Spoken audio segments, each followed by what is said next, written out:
Hello, animation fans, and welcome to another iAnimate podcast. I'm your host, Larry Vasquez, and you're listening to episode 66. In this episode, we have Casey McDermott joining us. Casey is one of our game instructors. He's worked in film, commercial, music videos, previs, as well as games. He's currently a senior animator over at Blizzard Entertainment and has worked on Overwatch and World of Warcraft. It was a real neat opportunity to get Casey in on this podcast. I think anytime you can get somebody who's worked in multiple disciplines of animation and pick their brain, it's just a neat opportunity. He's led teams. He's excited about animation and games in particular. So it's just, like I said, a really neat opportunity. Check it out. Also, if you can remember to subscribe, like, and share, we'd greatly appreciate it.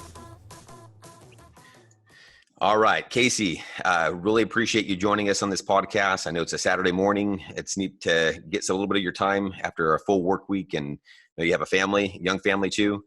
So it's just really neat to be able to get some of your time, and appreciate you joining us in this podcast. Of course. Thanks for having me, Larry. This is a lot of fun. All right. As I kind of mentioned before we started here, I love getting to know the person behind the art form. So how did you come into this amazing art form that we all enjoy? You know, was it something that you grew up wanting to kind of get into, or circumstances kind of come across your way and all of a sudden expose you to it? How'd that work? Yeah, I actually grew up in a family of artists. And so my mom actually was an ink and painter for Disney for a long time, and so was my grandma. And my aunt and uncles are both animators and effects artists. Oh, My man. other aunt was an animator for Disney. My uncle was probably the original one, and he started back at, like, Sword in the Stone and worked through to Home on the Range. That's So I remember awesome. so I remember as a kid going to the studio, and as a little guy going to the studio, I remember all like the animator and ink and painters would always like take me to the Disney store and be like, "Hey, get him a Chippendale doll." I remember it was like the greatest thing ever. As a kid, you get all these, but it didn't really sink in at that time. It was just something really neat. And my dad, on the other hand, was he was a really big into baseball. He was really big into baseball, and he played to a pretty high level at some point. And my youth, that was really all I wanted to do, was get into sports and baseball. And I got pretty far. I played collegiately and then a little bit beyond. And injury, as most people who get into an athletic profession at a high level, injury is what ended where I was going. And I spent a year on a computer, and I loved video games.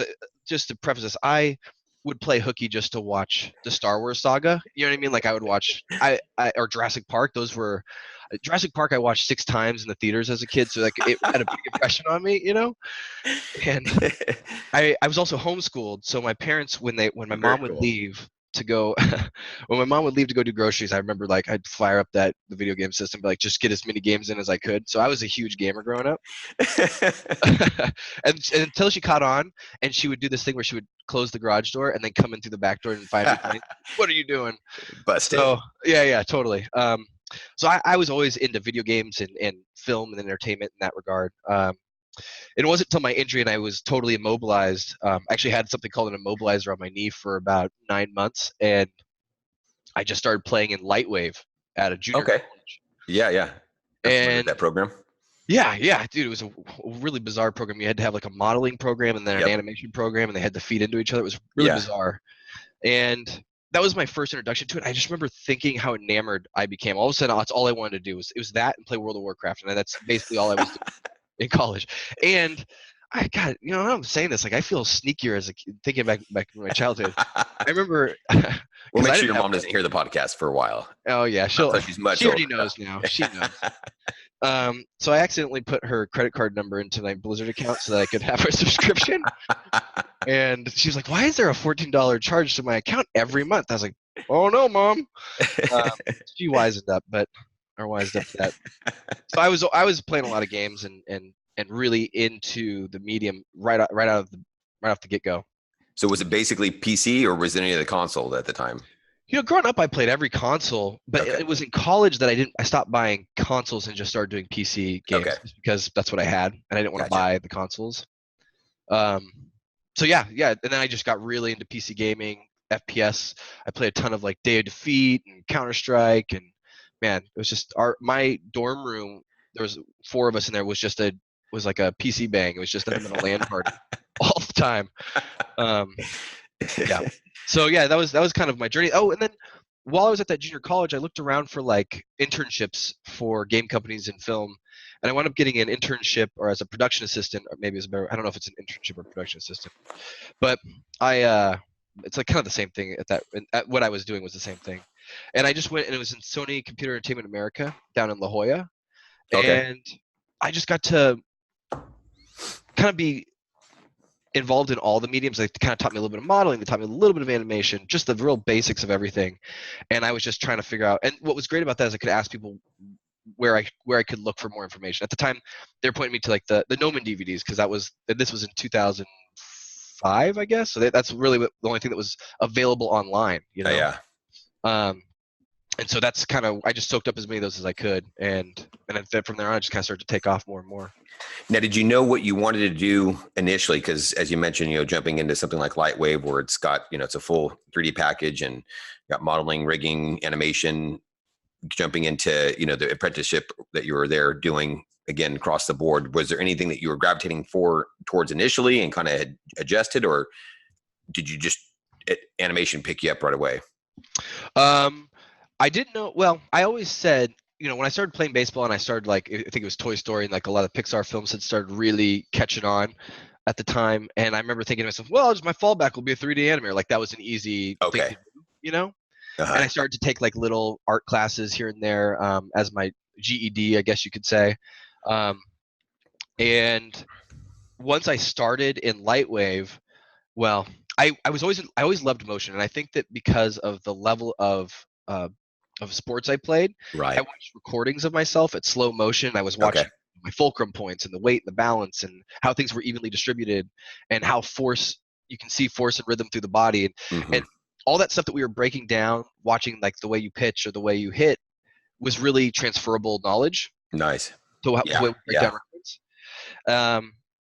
So my first thing I'd made, of course, was a short film, which is I don't recommend anybody to do ever. It's the dumbest thing for any young. Do as many little things as possible. Don't do the biggest. Don't jump into the feet. Yeah.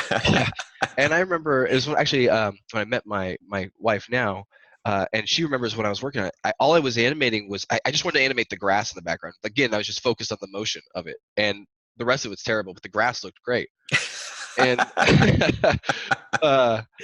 and then when I started taking more classes, I found that all the other classes of general knowledge as far as modeling and lighting and texturing and rendering went, I didn't care anymore. I just wanted to do bouncing balls and walk cycles, and I just really kind of fell into it. And I think I had a teacher at the time. His name was Chris Eckert, and really distinguished generalist in the industry. Really awesome instructor. And somebody asked him in a class at one point in time, like, do you ever animate your own stuff? And he just kind of scoffed at it. And he's like, dude, I can model, light, render, edit, or I can animate. And it was a really interesting way to think of it because of the amount of things, not just button pushing, but theory and acting and performance and balance and everything else that goes into animation. It's like the same amount of time to master all of those things. Right.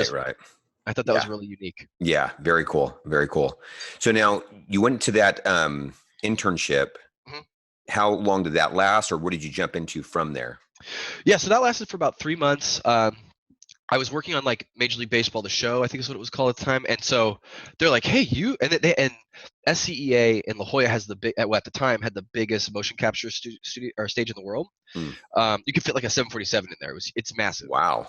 And they found out that I could swing a baseball bat, so I became the mocap guy for baseball. And I was like, man, this is great. You get to do two loves that you enjoy, huh? Yeah, totally. It was a great segue, it really was. And from there, they kind of just pointed me which directions to go for the things I was interested in. And I just kind of took that information. And in fact, what was really great about that is those people that were taking the time to help me then, I've kept in contact with them even to this day. Oh, and very I follow cool. them, and I hope I have shown them my thanks for their time that they gave to me at the time, because they could have just been like, oh my God, this guy's just an ass in the seat and he's just taking up time, and they could have just pushed me to the side, but they stopped and really for instance, I don't know if I'm sure I can say this, but one of my buddies, his name was Tang, and he was the one who took me to SIGGRAPH for the first time when Rapunzel was at the time, Glenn Keane was talking about it. Wow. Okay. And I remember thinking to myself, that's my goal. I want to do that. That's what I want to do. And I didn't have a badge, so I went to SIGGRAPH as Tang. I don't look much like a Tang, so, but it was great, man. It was awesome. And that was the thing that really lit a fire under me of what I wanted to do. I thought you were going to say you use your mom's credit card to. Yeah. I didn't have it anymore. She changed the cards. Yeah. All right. So from SIGGRAPH, how did the progression run about? Did you have to join into something, get more schooling, or did that suffice it at the internship there, or how did that work? At the time, there wasn't a whole lot of specialized art schools in 2005. So again, like Gnomon was giving DVDs, and they had just opened up a school, a brick and mortar school. So I actually wound up going there because at the time, everybody at SEA was like, if you want to learn all of these things, this is where you're going to go. This is a generalist program. It's different now. They have a bunch of different courses and whatnot. But so I actually went there, and to my surprise, they only accepted like 24 students twice a year. So I'm not really sure. I don't know how I'm like, if papers got mixed up, like maybe they ran into each other and papers went flying and then my name landed on the wrong pile. Because I didn't have much of an art background. In all honesty, I'm a terrible draftsman. I can't draw to save my life. Those people that say they can't draw, and then you go to lunch with them, like, oh, dude, you lied to me. You lied. Been holding out, yeah. I'm waiting for that applause, like, yeah, okay, well, yeah. So, so and I went there, and I think the thing that was great for me there is that all these walks of life came in with varying backgrounds, and I just learned from a lot of the people that I surrounded myself with, and a lot of those, a couple of them were my best men's at my wedding, and cool. It was, and I work with one now. He used to sit a couple desks away, so right it was a good experience. After I left that, though, I got a job 2 weeks right after the school there, but I remember and I was at Rhythm Hues, and I remember starting with a couple of people. I'm going to call out another guy here named Jeff Croak. Jeff was this incredible animator, and everything he did looked like the rhythm of it. There's flourishes and texture. And I remember seeing the first dailies as we were all kind of training, because they used a proprietary software called Voodoo. Mm-hmm. We were all training, and I remember the first dailies, and I was so sick to my stomach because of how leaps and bounds. If I were looking critically at mine and his work, I was just like, oh God, I have got a lot to do. And I needed more schooling. I needed more education. And they all were very helpful, but I was depressed. I had to get better. Now, did you work with Daniel Krug at all? Oh yeah, Klug's one of my good buddies. Actually, very cool. Klug is one of my. He went through our program, and I took a class with him with Jamal Bradley. Oh, that's awesome. So yeah, I remember him. I had a podcast with him, Joey Brown, and shoot, I can't think of his name right now. Darn it. Anyway, but him talking about going through Rhythm Hues and such, and I remember I figured that was probably about the same time. Yeah, we were.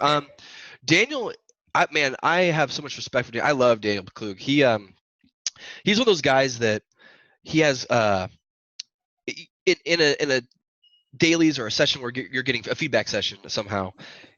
It doesn't matter how hard or rough the feedback is or how it's being delivered. I've never seen anybody have it just roll off his back like water, or like roll off of him like water on a duck's back. Right.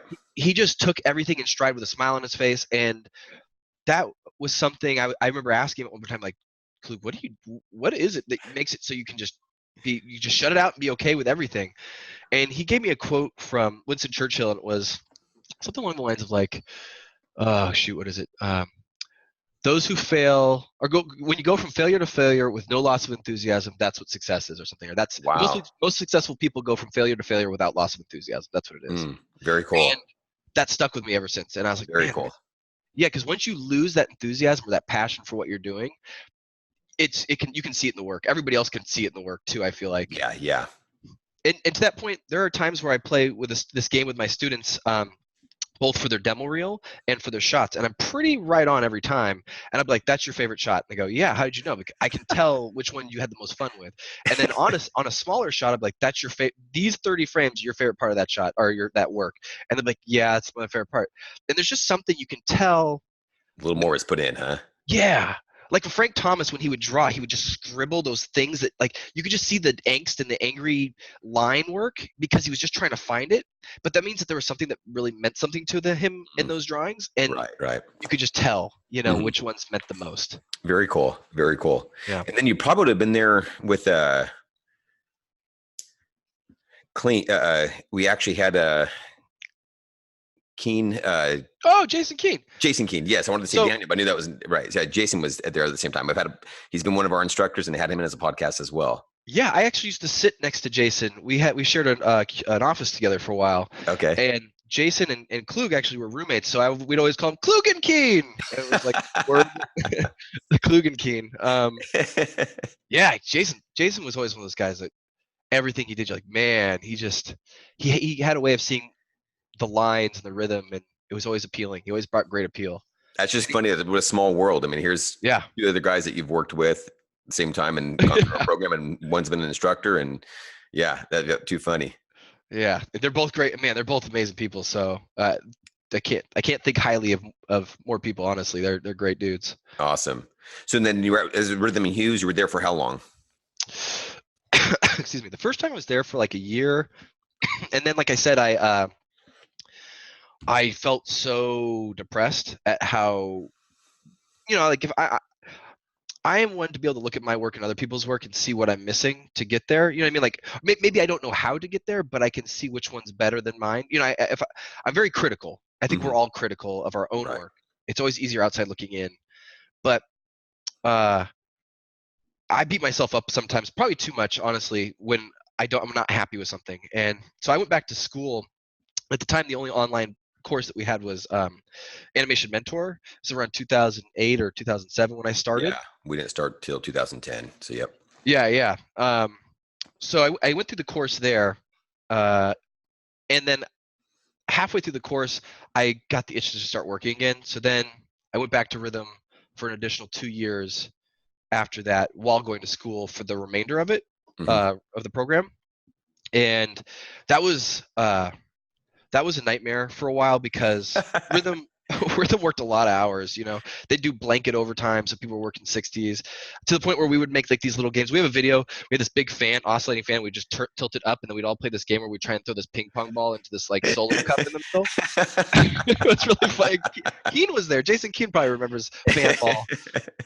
Because a lot of times in those instances, you get all your work done, and you were just kind of waiting for notes from the client in a visual effects house. So, but you had to be there because those notes would get back at like 8 o'clock, and then you'd be working till 10 or whatever longer to address those notes for the following dailies. Shoot, I don't even know where I was going with that. Man, I do tangents real bad. That's all right. Yeah, I don't remember. So just your time there, you wanted to get back there, but it was very challenging because of the schedule. Yeah, school. Yeah. The schedule was hard, and then I was doing online courses at the same time. And I promised myself I would never animate at home when I didn't want to, because again, that whole idea that I can kind of see when people are enjoying the work that they're doing, I felt that if I didn't enjoy it, it was going to come out as in a way that wasn't enjoyable. So typically, I would spend my time with a buddy of mine. Actually, his name's Craig Eichhoff, another great game developer and animator. We would spend, and he was from Australia, so we were a little bit different time zones. Okay. But assignments were due at like 11 a.m. on Sunday, and we'd stay up all night from Friday, all day Saturday, all night all night Friday, all day Saturday, all night Saturday. Submit at 11, and then I'd pass out the rest of Sunday and go to work on Monday. And this is when, like, the first time I was living with my fiance at the time, and it was not healthy. It wasn't not ideal. Yeah. No, it wasn't ideal. That only lasted for like 6 months, and then it was back to just working and much. But at the same time, there was no better way at the time to like cram as much knowledge into my head in a short period of time. I don't think it's healthy for anybody to do that, but I did. I learned a lot. I learned a ton because I put these constraints on myself to get it done and learn as fast as I could. Gotcha. Yeah. That's a great point. I don't think anybody likes, sometimes the schedule of our industry where there's these, but sometimes you just, it's putting you did athletics at a high level. There's times when you have to put yourself in an uncomfortable position to grow, Yeah. So same thing with this kind of industry too. There's times where you go, look, I'm just going to have to take these little peaks here to get up that high part on the mountain, and then I can kind of go again. So Absolutely. And to that point, like when I played baseball, one of the traveling teams I had, we always had these shirts that said, the coach was a really great coach. He was like a really great manager. And if you messed up on the field, he'd be like, what were you thinking? And most people, when they hear that, kind of like shrink into a shell and they go, I don't know. And they're afraid to answer that question, or they are the reverse. They fight that question. Like, what are you talking about? What am I thinking? But he was genuinely searching for your thought process. right. And if you made a choice because that's what you think, he'd be like, okay, I can see what you're thinking, but let's clear this up a little bit, right? Yep. And what was great about that is the parallel between that discussion and then the feedback discussion in animation. It's the same conversation. Yeah. Yep. Sometimes to not step on somebody has an idea, but listen more to what their idea is and find the clarity in it. You know what I mean? It's hard to correct something if you don't know where they're coming from. Totally. Yeah. And a lot of times in feedback sessions, you hear people just throwing suggestions at a wall. But the caveat to that is that it's finding the common thread. It's not necessarily that any one of these suggestions is the right suggestion, but if all of them are pointing at frame 39, then there's probably something with 39 that's not correct. And it's up to you, the person who knows the shot or the work inside out, that will make that ultimate decision, or should make that ultimate decision. But listening to what they're saying, someone might come up with a great solution, but they might all be terrible solutions, but there's something there that needs to be clear or fixed, right. I think. Gotcha. Now, from Rhythm Hues, the second time, how long were you there? Almost 2 years. Okay. Yeah, almost 2 years. And then after that, I left. They were moving everybody to Vancouver. I wasn't really interested in that at the time. My wife and I were getting married, and it wasn't a good time for me to do that. Although I've always been interested in living in Vancouver. It looks like a beautiful city, and I've actually never visited. And I have a lot of buddies there that love the area. So never got to experience that, but I wound up staying local, and I worked for MPC. They have a commercial house in Santa Monica. Okay. I did a lot of commercials for a few months. I did some cinematics and some game animation for a third-party company called Brain Zoo, which is in the Valley. Okay. And then I worked for a company called Moving Color that was working on R&D projects for Disney Imagineering. So I worked on some stuff that I don't know if it will ever see the light of day, but it was really unique. It was really fun to be part of that collab for sure. What were some of the projects? Oh, go ahead. No, go ahead. Yeah. What were some of the projects you worked on at Rhythm Hues? Rhythm Hues, I worked on, my first movie was Night at the Museum 2. I worked on, I think, 2 of the 3 Chipmunk movies. Mr. Popper's Penguins, Okay. Aliens in the Attic. I can't remember that. I think there was like 6 or 7 of them during a pretty small window. A Hop was at Easter. Okay. Yeah. I remember that one. And one thing that was great about Rhythm Hues, I thought, is that they had a lot of like really great top-notch animators there, but they took a lot of opportunities, or gave a lot of opportunities to some newer and greener animators sometimes. You know what I mean? Maybe couldn't get a job at Pixar or Disney or something like that, and they gave those people a chance, and they trusted them to learn and grow. And that freedom, I think, allowed for a lot of the people I worked with at Rhythm Hues scattered to be great personalities and great leads and leadership all around the industry, Gotcha. And so it was really cool to watch all that happen and be a part of and learn from a lot of those individuals. There's probably, okay, sorry. There's probably one other guy that you might have known there, JP Reinmiller. JP is one of my really good buddies. Yeah. You went through our program as well. Yeah. That's right. Yeah. I started, when you said Hop, I remember, again, I did a podcast with him. He was one of our alumni, and I remember him working on Hop. So yeah.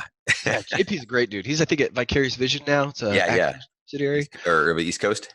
Yep. Yeah. Which I think where he's originally from. So yeah, it's perfect. Yeah, it gets to be close to family and whatnot. Yeah. No, JP's a great guy. So now you stayed there in Southern California. You mentioned you worked at MPC and things like that. How far before then did you jump into something like Blizzard? So I was freelancing around. Between jobs, I'd always freelance. But when I left Rhythm, it was probably 10 months of just straight freelancing. Okay. And it was really nerve-wracking because out of those 10 months, 6 months were talking to Blizzard. And the reason, so I had jobs in and out, and I was getting offers from other companies to work on other projects, but really I wanted Blizzard. So the hardest part about Blizzard is the hiring process is tough, and it takes a long time. And the reason why is they want to make sure that they hire. Firstly, they hire adults. They hire people that question what they're doing and think about and are able to collaborate and take feedback and give good feedback, and that they can fit within the culture of that this upfront feedback. And we have a policy. It's like if anybody has an issue with the animation that I've put into a game, they should be able to come over and talk to me specifically. Just have a conversation and a discussion of what they don't like and why, or how they feel when they play it, and then it's up to me and the common threads that I receive through feedbacks to determine if it's an actionable point and if I make an adjustment based off of that feedback. Gotcha. So that is hard for a lot of people who haven't been in had that experience, and it was a culture shock for me. That's a very cool atmosphere, but I can understand where not everybody might be used to something like that. Yeah, it was definitely a culture shock for me. And the first project I was on, I don't think I did it right. I don't think I was open enough. I don't think I got out of my chair enough. I don't think I got all the powers that I need. I don't think I raised my hand when I didn't like things enough. I didn't, there was things I was, right. I was too green to understand what I was supposed to be doing. Gotcha. It was a great learning experience, and I might raise my hand too much now, in all honesty. All right, we got you. Yeah, exactly. But yeah, so the process, from the moment they contact you, you're gonna have like phone interviews with HR to kind of figure out your rate and availability. Then you're gonna have phone interviews with the team to see if they like just the conversation. And then after the conversation, then you're gonna come in for like a 6 to 7 hour interview where you're gonna meet with like a bunch of different people. And then the questions are hard. There's good cop, bad cop. There's mind games. You know what I mean? There's all sorts of things. And I think that really the thing that helped me get the job was my wife baked cookies. And so I brought cookies to my interview, and that worked a lot. There you go. There's a tip for you guys. Yeah, heads up. We love cookies. So that's awesome. And that's right there, your backyard, right? Real close. That's good. About 10 minutes away right now. Nice. So now how far or how long in that process did you learn to adapt to the culture? So the first project I was on was it's known as Titan, and it went down. So I was on it for a little over a year, and I was just, I was learning how to use the tools, because as an animator on that team, you didn't just animate and then throw it to somebody to implement. It was up to you to implement as well. So you're working with blend trees. You're working with engineers to make sure that you have the right, the right data and right scripts to make things be fluid. Right. And that was all new to me. I didn't know. Yeah, coming from Rhythm Hues and all those, that was more feature and such. Yeah, and even in the games that I had worked on in the past, I would animate and then I'd give it to somebody else. Okay. That was kind of the environment I was in, and I never thought that there was more. Honestly, my eyes weren't open, and I felt like I jumped into the deep end. And the more I learn about it, the more excited I get about creating more things in it. But gotcha. It felt like I was back at school again. You know what I mean? Where I didn't know anything. So fun and terrifying, huh? Yeah. So after kind of like Titan went down, I think we had like 120 developers, maybe more at the time, which is a lot, which is a big team for something that hasn't announced or released a project at that moment. And this is 2012 now. And after that, they wanted to keep the majority of the talent that they had acquired, so they kind of moved us around to different teams who needed help because they had releases that year. So I actually went to World of Warcraft team for a year, which was a great experience. Jeremy Collins was on the team. Jeremy Collins, Kevin Rucker. K-Rux was on there. Of our instructors here working on that. They were great. Kevin Rucker came on a little after me, and he brought so much great appeal and style and ideas to the team. And he was, I learned a lot on that team, and it was a really good team. The lead at the time was named Steve Aguilar, and Steve came from, I always joke that Steve was like my dad that I didn't know I had growing up, because he like animated for Space Jam, which he hated to know about, and Animaniacs, like all the Saturday morning cartoons. And I was like, Steve, you animated these? Oh my God, you like my parent I didn't even know, And he really cultivated this great team with this amazing culture. So there would be like guitars everywhere, and someone would just pick up a guitar and start jamming. And Jeremy can shred, so he'd get over there and he'd start playing. And next thing you know, like there's like a little kumbaya circle going on over there, and it was Oh, it was that's just awesome. great. Yeah, it was just a really open environment, and everybody loved each other, and it was just, you know what I mean? It was just a really, it felt like when you read these books about the 2D anime, like Chuck Amuck, the Chuck, my gosh, I'm totally brain fry right now. Chuck Jones book. Jones, yes, that's right. Yeah. Yeah, it's Chuck early Amuck- Saturday morning for everybody listening. We're still kind of half waking up. Yeah. I'm almost done with my coffee. Yeah. Chuck Jones, he wrote a book about his experiences and stuff like that. And there's another one called The Nine Old Men, which Andrew published a few years back. And you read these books and you hear about the environments and like the personality types of all these the artists there, and that I felt those environments on that team, and I learned so much about communicating and talking and being okay with raising my hand, and it was they learned a lot, and That's at cool. that point in time I was really interested in going to cinematics, so I just put out some feelers and a request, and I went there, and everybody gave me their blessings, and it you know, I think that's something to note, is that I jumped from team to team to team at Blizzard, and I have loved every experience I've had, and I've loved every relationship I've built with these people, and I'm so thankful and humbled by the amount of knowledge that they have all shared with me, and this information that they shared with me. And it was no different. So I went to cinematics, and I just got a whole new understanding of their pipeline, and you know, more of a short film setting, right? Gotcha. And how was working in cinematics versus what you had done maybe at MPC and Rhythm Hues, where that was more VFX and, like you said, the cinematics, excuse me, there would have been more of a short film. What was some of the stuff you learned during that process? So one thing I really learned with cinematics, as an animator there, you really are not just an animator. I remember like at Rhythm or even some of the commercial houses, again, you would animate, you give it to somebody else, but there was a lot of things that you had to check. For instance, when I animated, most of the things I animated, I didn't have hair or cloth sim. So I would also, whatever time you give yourself, you have to have more time for hair and cloth, you know? And they've since created some tools that are very useful, so that, you know, to kind of, for the help of efficiency, for the amount of things that they have to produce now.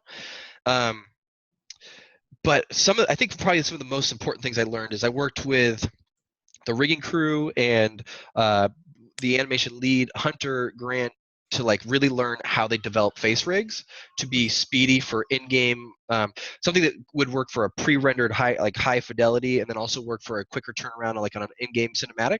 Gotcha. And how to make a standardized rig from an animation standpoint, and how to make the shapes appealing and work, and then and how to make, you know, again, standardize for the simplest form, and then build upon it for something that's a little higher fidelity. Gotcha. So there's a lot of information I learned technically there. I think that the ability to just keep practicing, learning like character, you know what I mean? Overwatch in particular has, I mean, they all do. I think a lot of Blizzard IPs have a ton of character imbued into their personalities. But Overwatch for me was a lot of fun because I got to really practice more character-driven stuff. Gotcha. You know? And like I mentioned to you earlier, your reel is just amazing. There's a lot of fun stuff on there. Overwatch stuff in particular, I think it just really is a lot of fun. I think partly because of what you're talking about right now. Yeah. The character stuff's the most fun for me. Even in game stuff, I love to find ways to show more character, you know?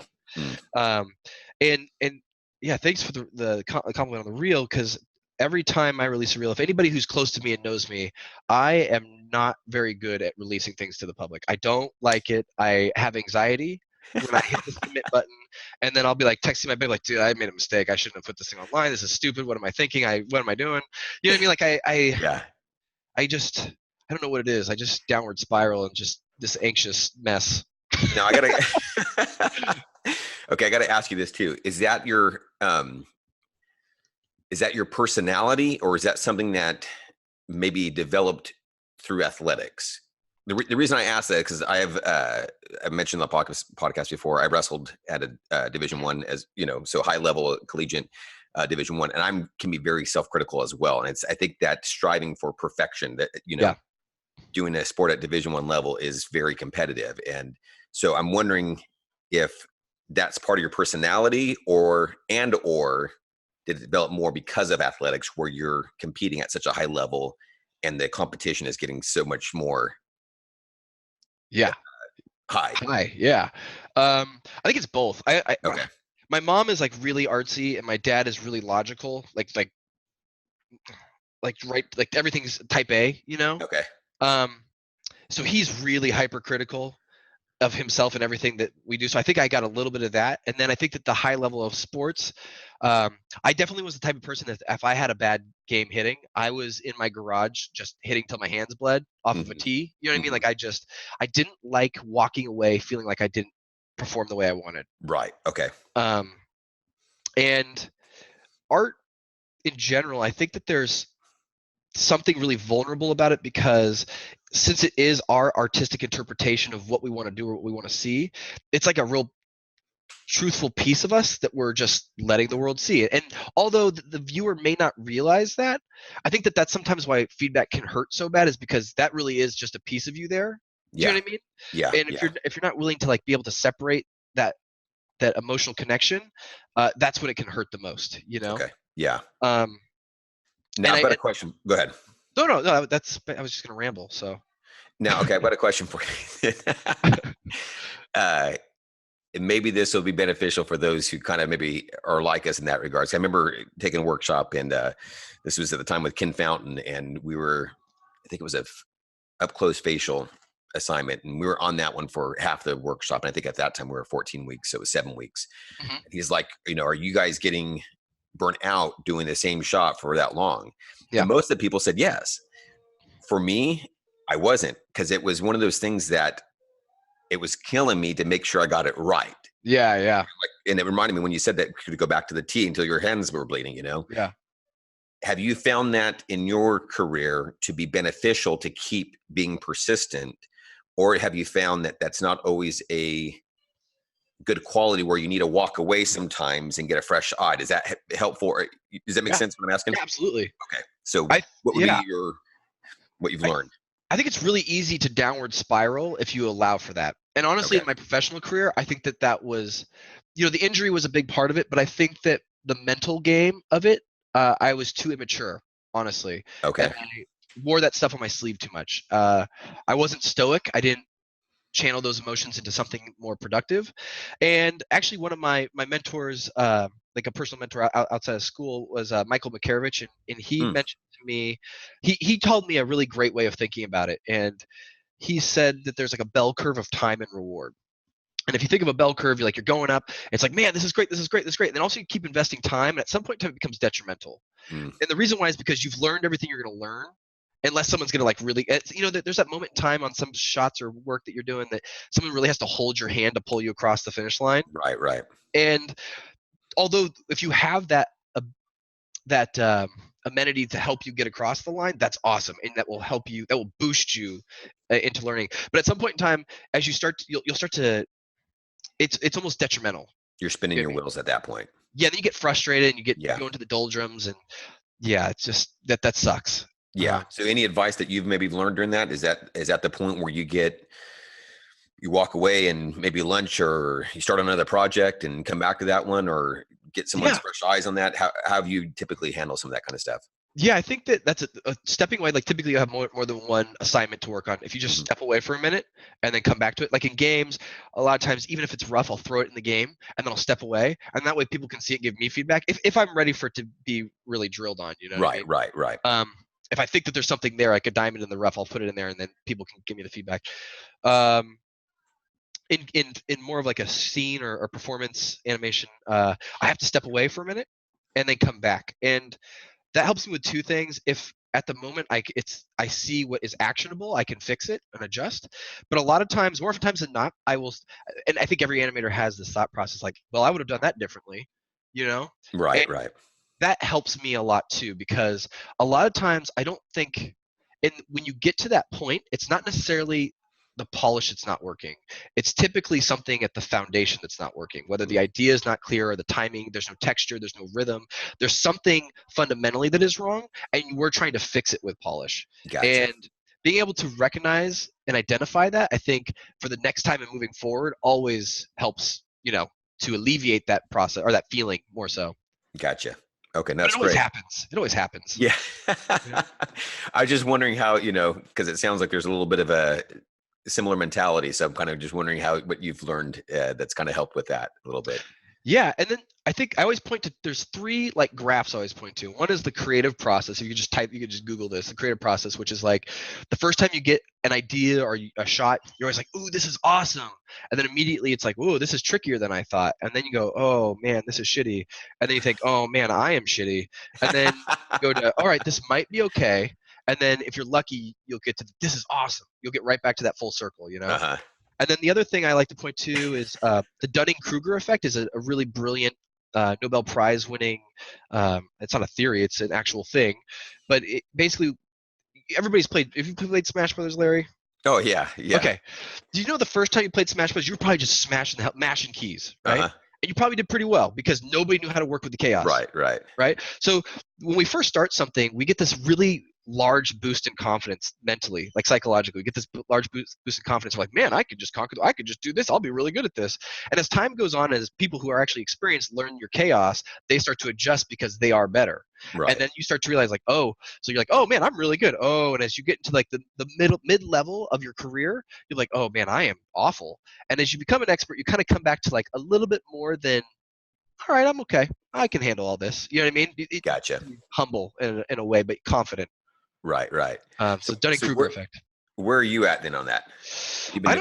I'm like climbing up. I'm not an expert, but I'm climbing up. I'm climbing out of those tall jumps. I have confidence in what I can do, but I was gonna say, looking at your reel, you should for sure. Well, thanks.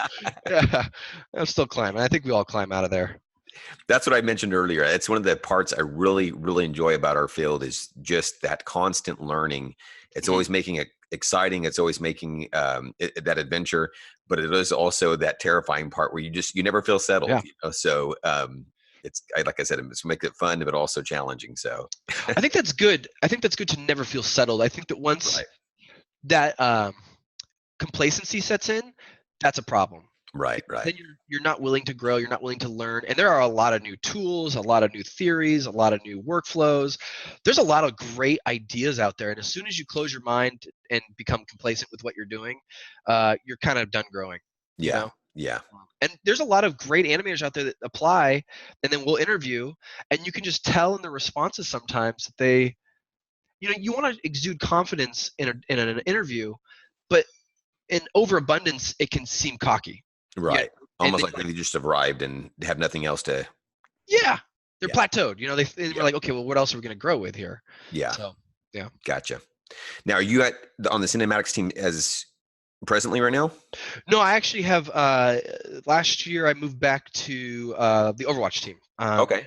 I just had this really big hankering to learn more game development. I spent most of I played like.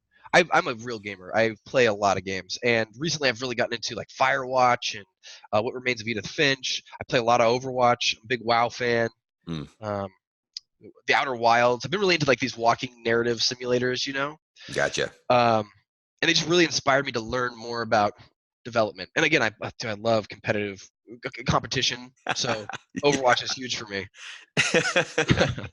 So now you've animated cinematics on Overwatch and animated in games on Overwatch. Is that right? Yeah. Okay. I know there's some similarities in regards to, like you mentioned, the character development, even in games. What are some of the differences jumping back into the game development portion of it? So, so kind of to point back to what we were talking about before, the one thing that was a culture shock to me when I was first there, like I wasn't ready to learn that. I wasn't ready to be there for that. I don't think. It took some time for me for my mind to mature and kind of be ready for it. And so, in cinematics, you get a shot or a sequence or a series of shots, and you work with the departments you need, rigging or layout or whatever it may be that can help you get to what you're trying to get to, but 85% of the time you're at your chair animating. You are working, and that's great. That's awesome, and it's fun to really get in there and deep dive and polish. Mm-hmm. The biggest change is I'm at my desk like 30% of the time now in game development, because I get an animation in the game. I need help from engineering, so I go talk to some of the relationships I've built in engineering, and they are incredible. Although sometimes I feel like they're speaking in an alien language to me. My brain slowly starts to understand the more I hear the jargon, Uh-huh. and it starts to click more. But I go talk to an engineer, and then if that works, then I can get a designer and see if this is all in alignment with what we're doing. And if all of a sudden the shapes are hard for me to work with, then I'll go talk to like modeling and concept and make sure that, hey, can I clean up some of these shapes and everything so that when I'm making these performances, I get clearer silhouettes. And it's very, and then I'm working with sound to be like, hey, I just checked something in, get ready for this. It's a lot more collaborative in that regard. Gotcha. And by the time you sit down and start to animate, you have what's nice about it is everything is figured out, and then you can just go. Execute the time spent behind the box is really efficient at that point. Very cool. That's neat. Yeah. And that's why we love getting guys like you in teaching our games, teaching our workshops anyway. But right now we're talking about games in particular, because it's more than just animating. It's the whole process and pipeline of animation. So it's just always neat to get guys like you who have been on both sides, who know what the learning curve is, to be able to come in and teach our guys and gals to learn how to do the process there, what it means to get an animation into a game engine.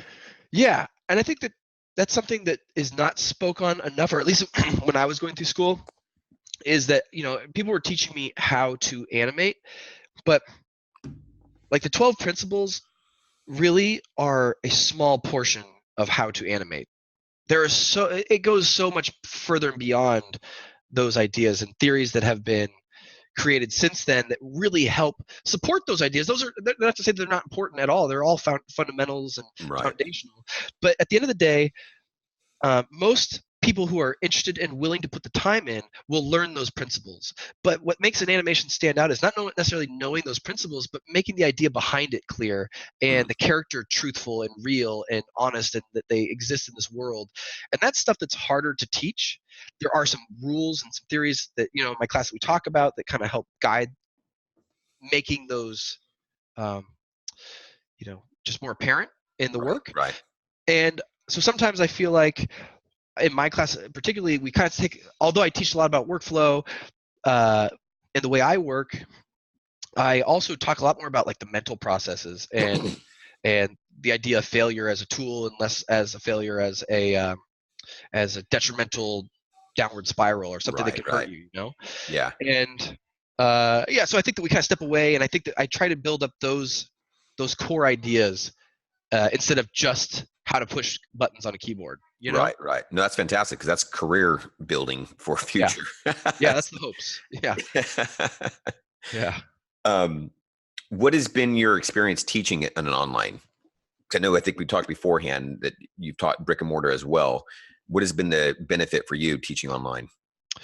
I think the benefit for me teaching online is just so with each of my classes, I create a Discord, and so now I have several Discord for each class that I've taught, and those group of people still stay in contact and like update each other on the jobs that they got, and share cool links that inspired them, and maybe share their demo reel for feedback within that small tight-knit group. Gotcha. And when I went to online schools, that tight-knit group was amazing. Like the ability to post something and have other people immediately give me feedback was better than working at a vacuum on a brick and mortar and then like going home and then maybe nobody's seeing it until the next time I show up, or right. You know what I mean? And then I try to be, as I know I'm not the greatest at being readily available. It's just life is busy, but I always try to make myself available and respond to these Discord chats and just keep an eye on them and help whenever I can. Because it's online, we have like this barrier from our personal lives a little bit, which is nice because in person, I'm not going to give up my phone number to somebody to have them call me when they have questions or problems. And oftentimes I don't really want to give them my email either. You know what I mean? Yeah. So the online form is really nice for constant communication, should the student be willing to use it. And the more oftentimes than not, students don't use it as much as they should. Gotcha. Yeah. And then just the neat ability. I'm sure there's people that in your class that are all over the world. Yeah, absolutely. I think in last class we had somebody getting up at 4 o'clock to take the class, and someone about ready to go to bed at 2 o'clock, and it's like all over. And I always forget about that when we're scheduling. Like, oh yeah, we got to be really careful with the time zones because of how different it is. And it's just great because that someone has access to someone like you and your knowledge and experience who lives in California, Yeah. And the thing I love about iAnimate is I felt like I opened up a treasure trove. I can look at all these different artists' lectures or reviews, so I can see how they review. I can see some of their thought processes, their theories, their workflows. Yeah. And I love that. I love being able to learn. I just love being able to learn from other people who inspire me or, make me look, some people I look up to. Yeah, for sure. What are you enjoying about the game industry and also the future? Because I know you mentioned you're just avid gamer. So this isn't someone who's coming into working in games just because of animation. What is it that you enjoy in the game industry right now? And also, like I said, looking forward to the future. Man, what am I looking forward to? Gosh, there's so many things. I love how more and more closely related. Like, for instance, in the past, you'd play a video game and the stories were so bonkers, but you're just like, well, it's a game. You know what I mean? And that was always an excuse I heard, was like, well, it's a video game, so it's okay. And I feel like that excuse is slowly being more and more thrown out the window. And I still love story, and not necessarily like a narrative book or a walking simulator, but I love when we imbue lore and canon in the world. That in Overwatch, you look down at a newspaper and there's actually like headlines on this newspaper, and if you didn't read it, you wouldn't know anything. But if you did, you'd know that Roadhog and Junkrat just escaped from Junkertown, or you know what I mean? Like, it's like things everywhere. And I love the more of that, and the more we can marry that. For instance, another thing is like when you see in a cinematic, for instance, I had those shots where Genji and Hanzo are fighting, and he throws shurikens, and there's arrows going through this lantern, and then after that cinematic came out, you go into the game, and those arrows in the floor, and there's shurikens in the wall, and the lantern's broken, and you're like, no way. Yeah, dude, I totally geek out over that stuff. Oh, that's awesome. So when they marry the gameplay experience with something, maybe even a cinematic or something storytelling, and it makes you feel like you're playing in an area that's lived in. I love that. Yeah, I love that. That's really cool. Yeah. So the immersion of that, I think, is getting better and better and better. Gotcha. And I think that's a great point to partly what Blizzard and other companies are doing with the cinematic short stories, is that it's making it feel much more like a livable, like you said, world. Yeah. When you do play the game.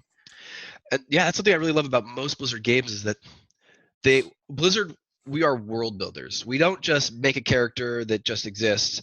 We build the world with the history and the lore. And I said this to Michael Chu, our head of story. I was like, man, I'm always amazed at how little the people outside of the company know about our lore. Like, inside, behind these closed doors, I feel like I know all this story, and I have to be careful what I say, because people may not realize some of the histories that we're aware of. You know what I mean? And gotcha. Or futures, for that matter. You know what I mean? I'm really excited moving forward, and just to release more and more as time goes on. And I think Overwatch as a whole is really in its infantile stages as far as the IP and where it can go. And I'm really excited to see, for our own personal reasons, where it goes in the future. Yeah. Are you ever amazed or kind of even taken back at the reception of how well received the characters are? Yeah, I think everybody on the team is just always blown away by the audience and how much they love characters. We have all hands meetings several times a week, and sometimes we'll read fan mail about people gushing over the characters we just released. It's just really, man, it feels really great to hear that the amount of time and effort and love that we've put into these characters, that people are finding a hero to believe in, or are a character that resonates with them. Right. And because all of our characters are from different areas of the world, and it's amazing to hear people saying, like, I just felt like we were never going to get a character from my part of the world, and now I have this, and for whatever reason I just love this character, and there's this connection immediately when it's geographical. And gotcha. Interesting. Yeah, and we try to be as as in tune with the world of where these characters are coming from. Like we try and be as sensitive and understanding and really truthful to where they're coming from. And I think that when we get that feedback, it shows that we hit it on the head, and we showed that part of the world in a good light. Gotcha. You know? Nice. Workflow, just out of curiosity, looking at your cinematics, is there anything as far as workflow, how you tackle a shot versus your workflow tackling it in game?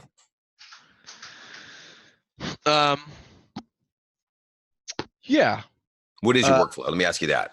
I am very much a layered animator. I don't do stepped. Okay. I'm not.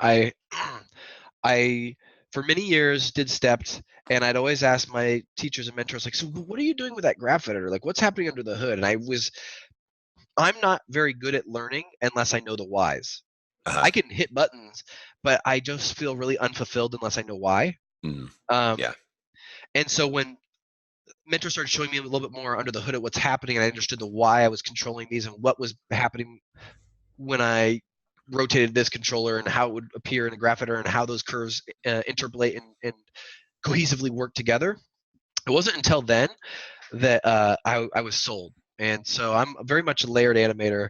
I like to put really rough poses in to start, and I just try to get my timing out. I just try to get the timing because, as I tell my students, one of the things that I think marries animation to art in general is the rhythm of it, the timing of it. It's, if we don't have timing or rhythm, we just have comic book poses, Gotcha.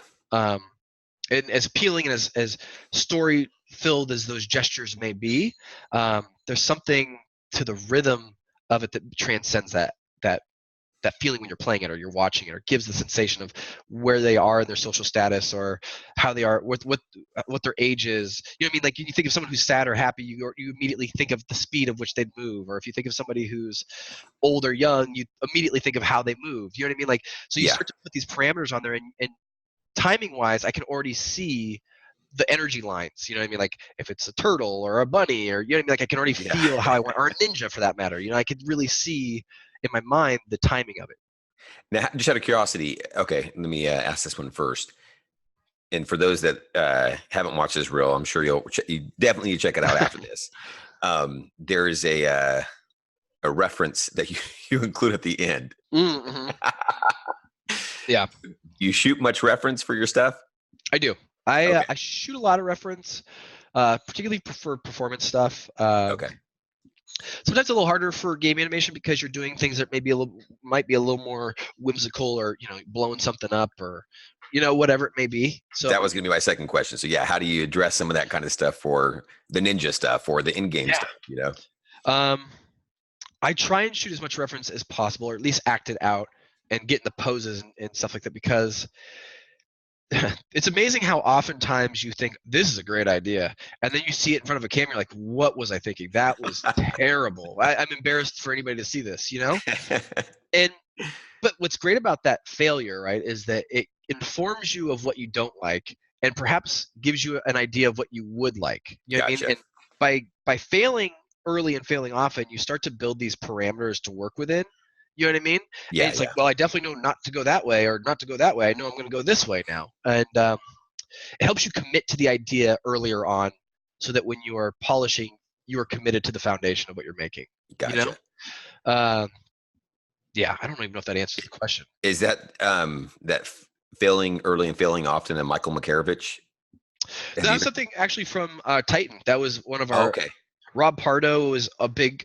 He at the time he was with Blizzard, and he always talked about failing early and failing often, and get all your mistakes out as soon as you can, and get that iteration out. Get in the blue sky stage, just start iterating, get it all those mistakes out, so that way everybody's the decisions that we make moving forward are all informed based off of what we don't want and what we do want. Gotcha. Very it's nice. Better to make mistakes at the beginning than at the end. Yeah. That's the worst. So yeah, that's great. I think that's just a great philosophy, because I think particularly as artists and students, you're not wanting to make mistakes. You're wanting to, but that goes back to even some of the stuff you're talking about, like with Daniel Klug. You're going, I want that feedback, because that feedback is going to inform what's not working, and quickly, so that way it can get on board what it will work sooner. So it's a great philosophy, but it's hard to get your mind wrapped around it, I think, initially.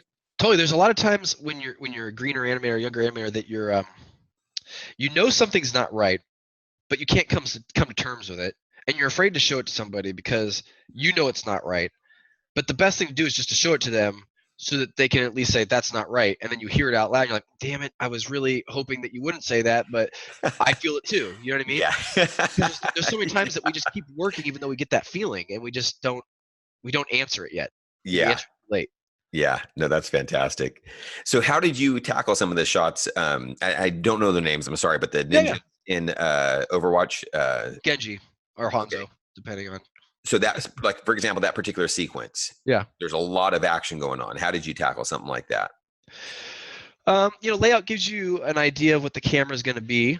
And then at the same time, camera work is going to be in direct correlation with the action that's happening on screen. So typically, you're not really supposed to touch the camera as an animator, but there are times when the camera is a little bit more action heavy and relies more on the motion of the subjects in frame.